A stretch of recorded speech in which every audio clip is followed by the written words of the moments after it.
and take it to the butcher to get it butchered. And that's why I got the book, so that we can learn how to do it here. We got neighbors that have offered to help teach us how to do it, come over and work with, me, my son-in-law, my daughter, and my wife at the same time, her too. But there is just so many skills in processing. All right, we should have some more people showing up. Tammy just hooked it up live on her side, so we're going out live on Tammy's side as well. We're having a small power issue today, so yeah, I don't have the lighting. Sorry, I'll just go with the canner. Yeah. So I'm going to put that over there off the side so I can save that and hit the watch on that one afterwards. And I nearly forgot to do something here. Banners. Where is it? Where is it? There we go. Support our panelists as well.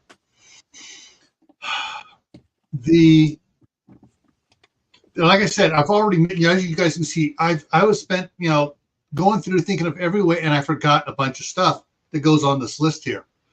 There are so many more skills to be able to do everything. And Howie just came in, Food Forest Permaculture.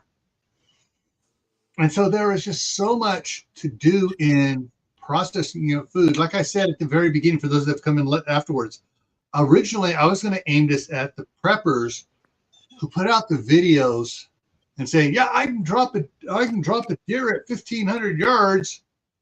But every time someone asks the question in their chats, throws, do you know how to dress it out? Do you know how to process the deer? Do you know how to properly dress it out? Do you know how to do this? And a couple of minutes later, that comment goes. Yes, and I need to add fermenting and pickling. Thank you for hitting that again. And so those are two things I'm missing off of here. And there was another one I got to go back and watch the read the chat tomorrow.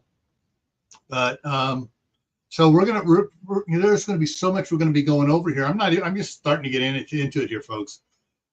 There's just so much stuff. All right, on Mondays on Camp Patton Family Compound, we've been covering canning, and when Tammy's not there, Mark and I go over freeze drying. And we're going to be covering on Mondays, probably for the rest of the years, different ways of processing different foods. We'll talk about dehydrating beef. Like I said, we got to do dehydration here next or at some point. Yeah, like dehydrate exactly. Turkeys, vegetables, herbs, stuff like that. Yeah. Yeah, there's just so much to do and learn, and they don't teach any of this anymore in school. No. When I was in high school, this was funny. So I went to high school in Fredonia, Arizona, up on the north rim of the Grand Canyon. When hunting season opened, they took off a week for hunting season / Thanksgiving.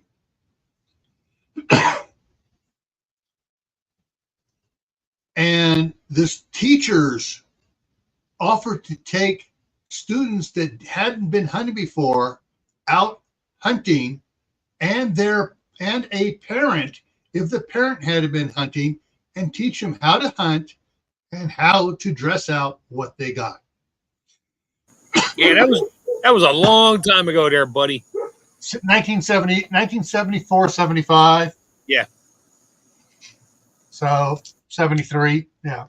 So sorry. I forgot to take the anti-allergy stuff, and I was out there working with the guys most of the day today. Suladean's in the house.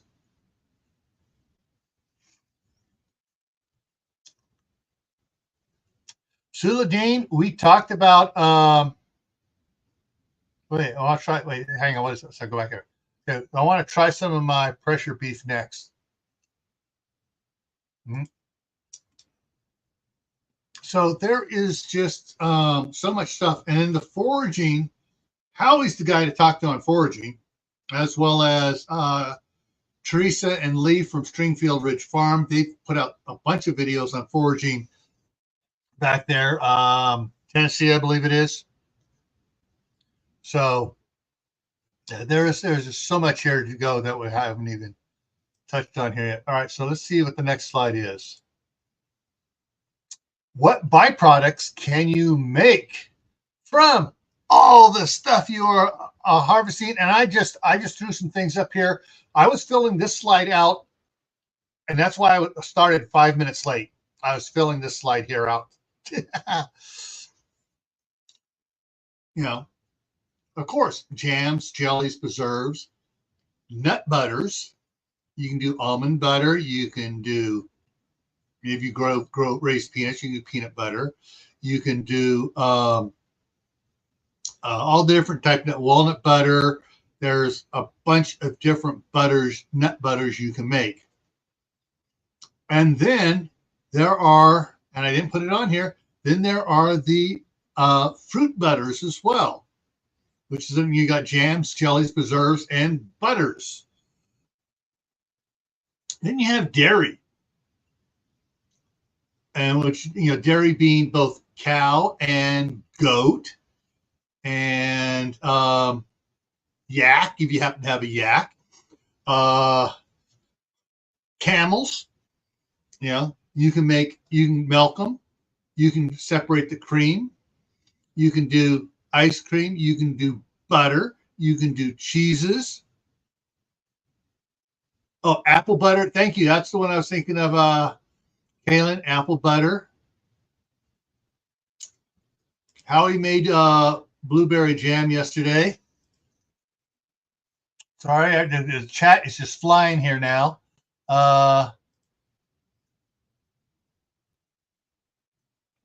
Oh, man. 100 pounds of foraged berries. I'm actually thinking of doing something naughty. I'm thinking about it. I'm probably not going to do it, but I'd like to get some berries and stuff and go down by the waterfront here over and plant berries down there along the Snake River. Because all the pictures I've seen people showing, there's no berries down there. That's what I want to do with all my tomato tailings over the weekend. Mm-hmm. Spread them out all over the property and just have this massive tomato forest for no other reason, just to do it. If I get any tomatoes from me, great. If not, I'll be feeding the animals like crazy. All right. Pickles I've got down. I mean, I've got, in the set here. But chutneys, I've heard chutneys. I'm trying to remember what exactly a chutney is. Tammy, you're on. A chutney is jam that you add dried fruits and nuts to. So it's sort of, and I could be wrong on this, it's sort of on the way from going from jams to becoming, just forgot the word, the Christmas fruitcake. Fruitcake. It's on the way to being a fruitcake. There's just no cake. Yes. Yes, that's it right there. Yeah. All right. I know I missed something. I'll go back up and see what else I caught up there. Okay, chutneys. Okay, there we go.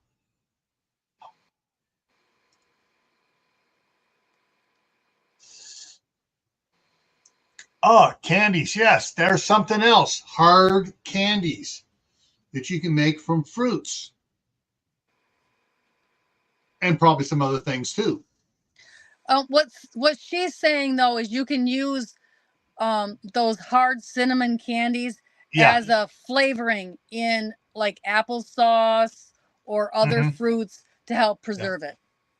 All right, Glenn's here. How to garden? Hey, Glenn. Yeah, he's got. Glenn has put out several videos the last couple of days on mangoes and pineapples and stuff like that. And yeah, pickling pineapples? That's new to me. I'll have to look that one up. And let's see.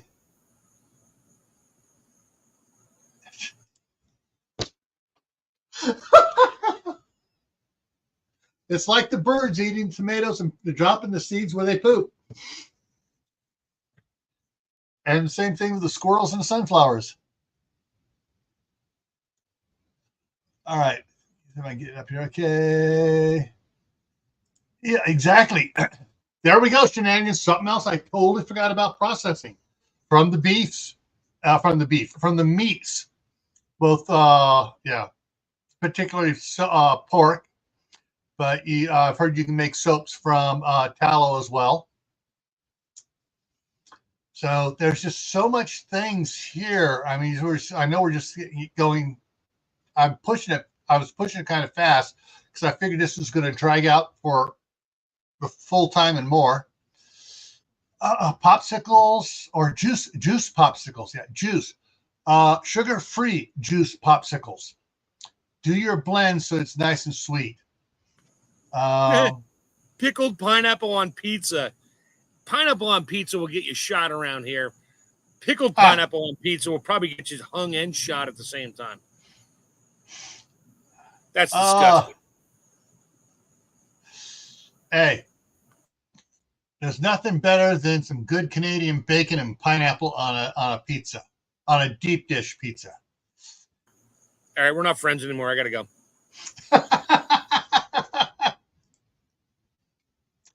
I just have to say that way we don't have to share pizzas. I can have my own. You can have your own. We're not sharing pizzas.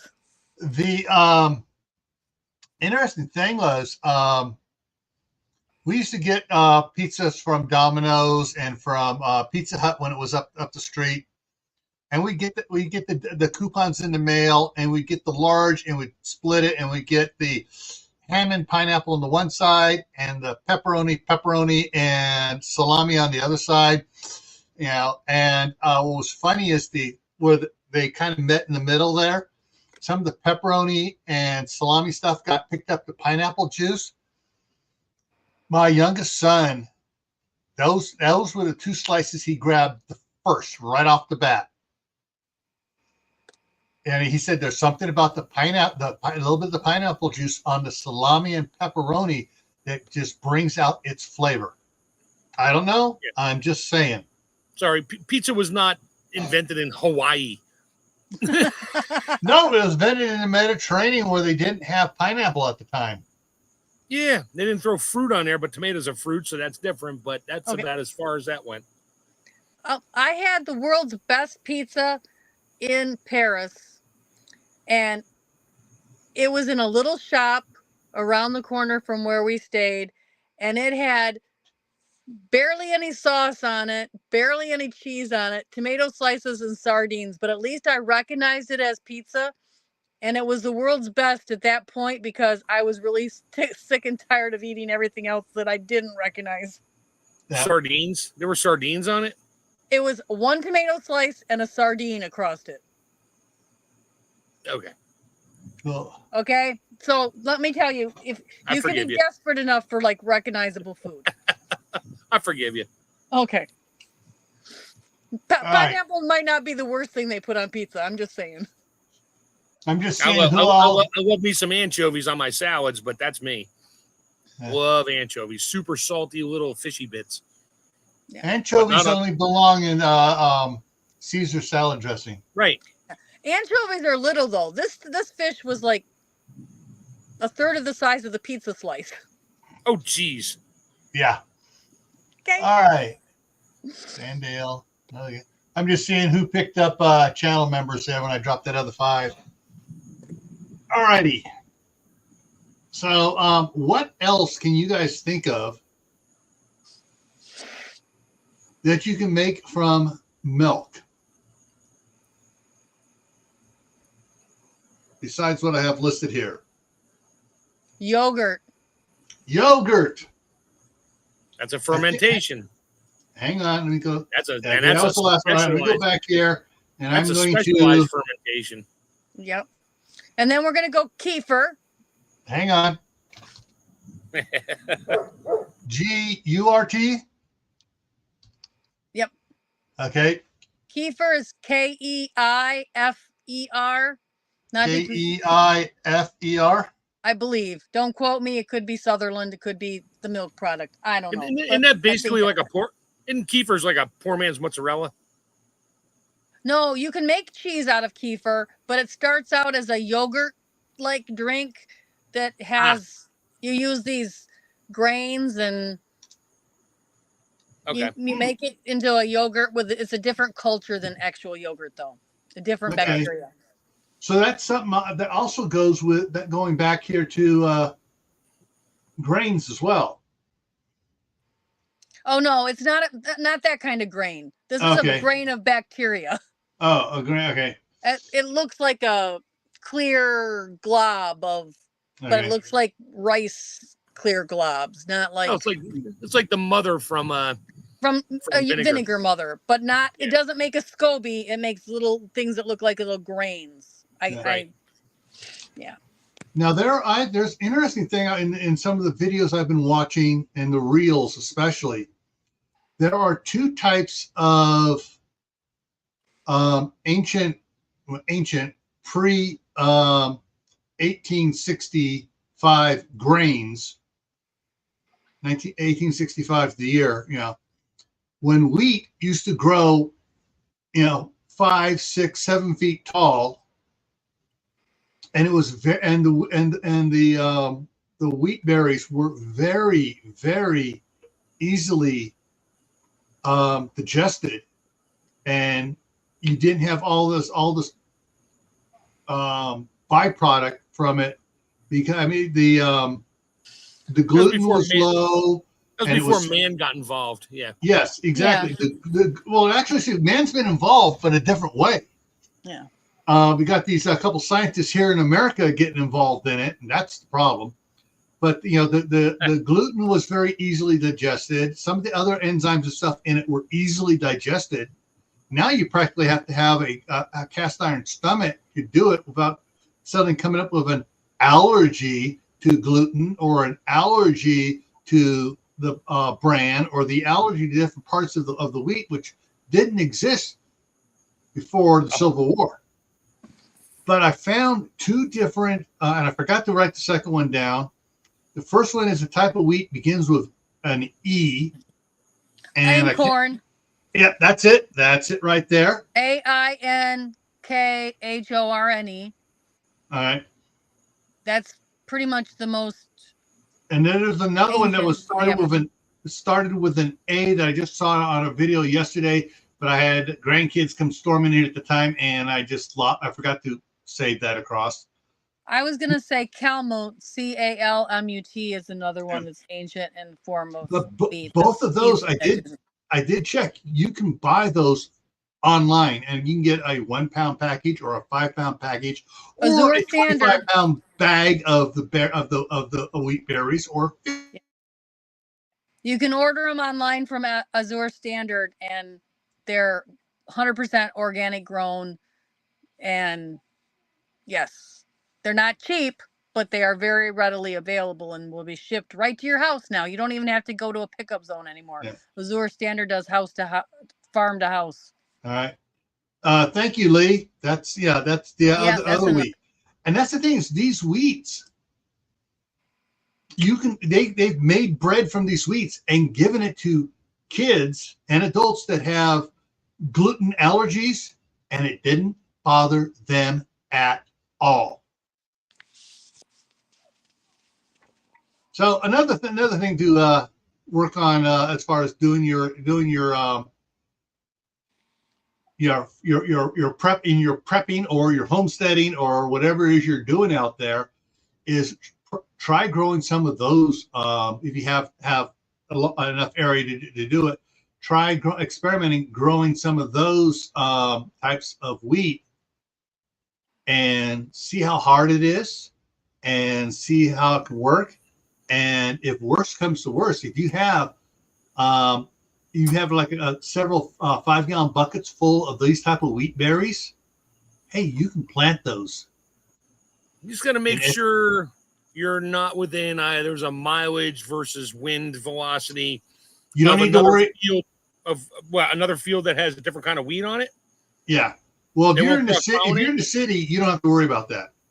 Well, if you're out here where I'm at, I don't have to worry about it because nobody grows wheat out here. How much, and there's a number for that. How many square feet of wheat does it take to make one loaf of bread? It's like 400 square feet or something to get enough flour to make a loaf of bread. It's an astronomical number. It's ridiculous. it's very. What I'm saying is, if you practice and learn how wheat grows in your area, good, bad, and the ugly, and if we go into SHTF or even worse into Tawaki, and everything's bad, then you get all the neighbors to tear up their front lawns and start planting food, and their backyards and start planting food, and then you take over a city park and you turn it into a wheat field.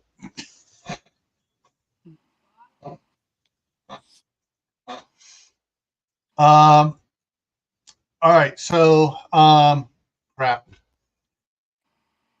Hang on, let me pull something up here real quick. I'm doing behind the scenes here. Bring up my Facebook. How come they call it almond milk? Oh no, because Mark. they found the teats on the almond and they milked it. Tammy knows where I'm going with. Okay, I won't say it. No. Don't go there. Where to go? Okay, let me try this. Ever try to milk an almond? No, I'm just kidding. There it is. All right. So here it is.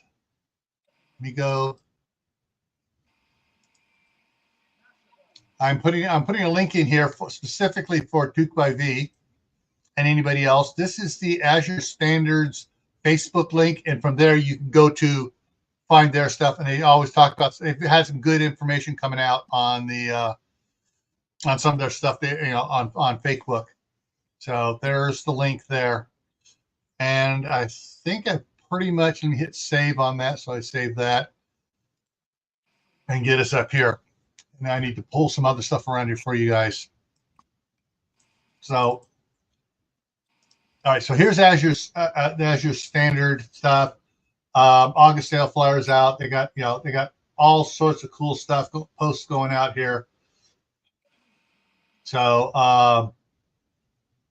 yeah. Yes, I am following them thanks to Tammy.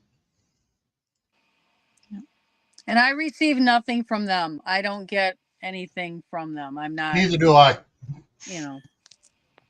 Just saying that for Facebook. I do have, can I give everybody a code though? I do have something that I do get a little bit from that I'd like to share. Hang on, I'll throw it up here because I saw both of them there. Let me duplicate and go back. And just in case anybody does want something in August. Yeah, where is it? Okay. Okay, you didn't pin it. I thought, well, I did in Rebel. I'm looking at Rebels. It's not showing. Vegan. Oh no. And I can't do it on my phone. Found it. Okay. It was pinned small. You have to expand it to see it. Oh, sorry. All right. So, that's Facebook's problem. Yeah. All right. So here it is. Save 20% from Superb. And let me drop that link in. Yep. Took by V. Azure Standard, you can now have mail straight to you. You don't have to do the drops if you don't want to. You can now have it direct ship to you. All right, there you go. Yes. So in August, if you use the code Rebel Harvest 20, you save 20% on jars and lids if you order straight from the company. Yeah. So, all right, what's the other thing I wanted to bring up? Oh, I know what the other thing I needed to bring up here. So talking about books, and I got something to bring up two things here. This is, I still got it open over here. Got to go to the other channel side over here. And it is, okay. Yeah. All right. So if you Google search homestead,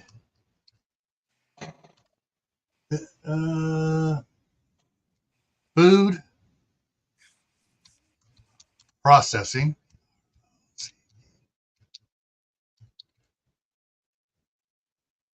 Is that right? Is that all I put in there? Skills.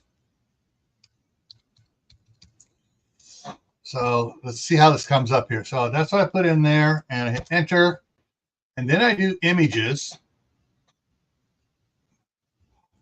And why is it not showing it here? Oh, that's why I forgot to put books at the end.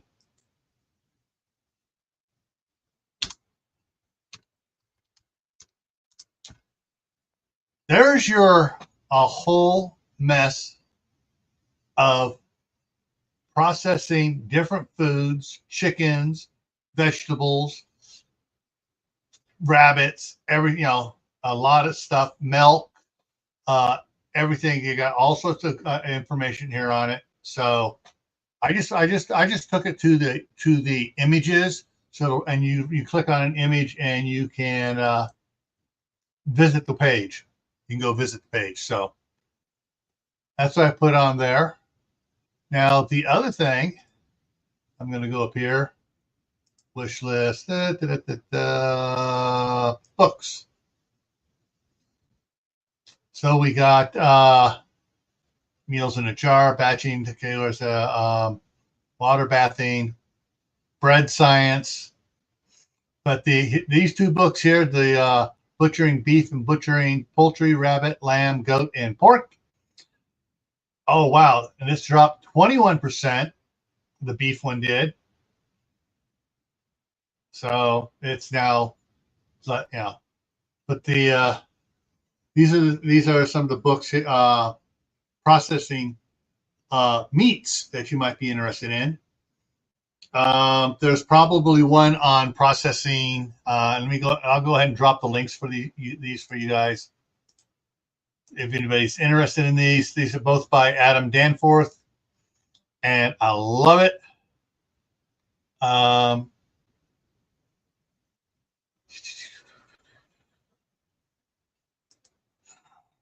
This is the beef one, and this is the rabbit poultry one. So you got the beef and the rabbit, poultry, lamb, and stuff there.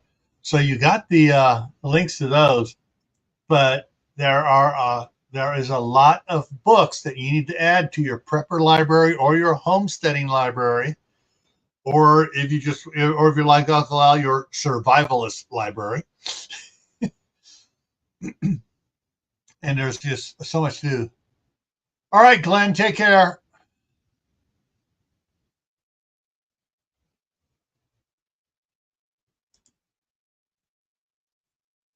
LDS store, yeah.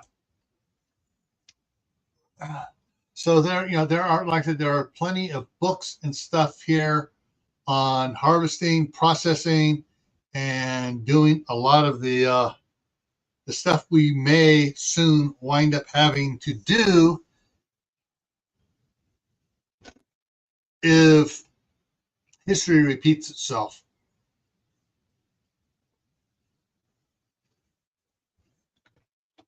And the thing is, though, looking at timelines and stuff, it may not happen where I need to do it, but I need to learn it so I can teach my kids how to do it, and their spouses how to do it, and then also my nieces and nephews and their spouses and their kids how to do it. Because this is one of those sets of skill, expansive set of skills that is going to mean whether or not a lot of people survive or not. And what scares me the most about some of this, when I was working at Homeland Security, this was one of the factors we did not take into consideration for SHTF or Tawaki event and the die-off rate. It wasn't taken into enough. They just kind of mentioned, well, people don't know how to garden. And that was all that was mentioned as far as calculating how many people would die off in a total Tawaki situation where there is no food coming from the farms, no more petroleum fuels being made, no more of any of that stuff. And back then it was, they rated as 80 to 95%. Taking this into account, I think it's going to be more like 90 to 97%. So get caught by ads, switching channels. All right, Diana. And so there's a lot of things to do. Now, like I said, I got this on the schedule. We're going to revisit this topic with more information in it. And I'm going to be coordinating with Tammy and Mark here on it for September, Friday night on the homestead, September 6th, which is 1 month from today. We're going to revisit it over on Camp Patton. So hopefully I'll get more. Maybe I get Courtney to come up here, and I'm going to try to get talk to Lee and Teresa at Stringfield Ridge Farms and see if they might be interested to come over for a little collaboration on this as well. But there's just so much stuff to do that we don't have the skills for, and that's one of the things that scares me. It's just that we've been taught to be dumb in our modern school system. All right. What time is it here? All right. So it's 5 minutes of. Lee is going to be going live. Let me go ahead and drop the link, that thing out there.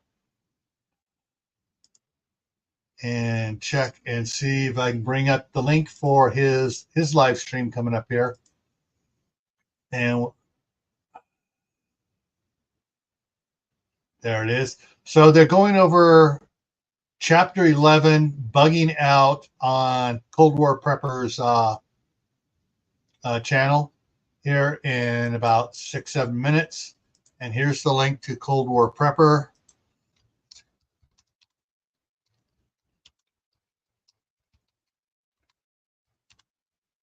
That's the link for tonight's live stream. Unfortunately, if you're on Tammy's, you're not going to see it. So I'm going to show it up here real quick so you can, if you can write it down, you can look up Cold War Prepper, and it should be up here, coming up here shortly. So you can go over there and look at it. And that's what the thumbnail for it looks like. And Shenanigans just topped over there. Woo! All right, everyone. Remember, stay happy no matter what life throws at you. Stay safe. Don't go out and do anything foolish. Keep adding to your preps. Water, food, medicine, clothing. Learn a new skill or 2 new skills every month. And work on growing, expanding and still growing your garden. You can still put in a fall garden. All right? All right, everyone. Take care. Have a good night.